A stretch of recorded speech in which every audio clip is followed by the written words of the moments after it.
Hello friends, ఈ question చూడండి. ఇక్కడ 2 టర్మ్స్ ఇచ్చాడు. a power -1 plus b power -1 అనే ఒక term, a power -2 minus b power -2 అనే 2 టర్మ్స్ ఇచ్చాడు. వాటి మధ్య డివైడెడ్ బై సింప్లిఫై చేయమంటున్నాడు. సో 1 ని 1/a అని రాసుకోవచ్చా? అలాగే a పవర్ -2 ని 1/a² అని రాసుకోవచ్చా? సో ఇక్కడ ఫస్ట్ టర్మ్ని ఈ విధంగా కన్వర్ట్ చేసుకోవచ్చు కదా మనము. సో అలాగే సెకండ్ టర్మ్ని 1/a² - 1/b² అని కన్వర్ట్ చేసుకోవచ్చు కదా.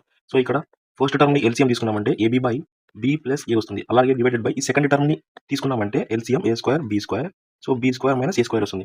సో ఈ సెకండ్ టర్మ్ని కొంచెం ఎలాబొరేట్ చేసామంటే, సో ఇది a² - b² ఫామ్లో ఉందా. సో అలాగే b plus a into b minus a, a plus b into a అనేది ఫార్ములా. సో అలాగే ఇక్కడ ab హోల్ స్క్వేర్ సేమ్ ఒకటేనా, ఈ టర్మ్ ఒకటే కదా.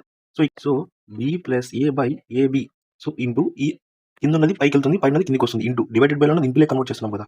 సో అలాగే ab² by b plus a into b minus a. So ఇక్కడ ఒక ab, ఇక్కడ రెండు abలు, ఒకటి క్యాన్సిల్ అయిపోతుంది, b plus a cancel. So మిగిలినవి ab by b minus a. So which is option 1 is the right answer. Thank you friends, please subscribe.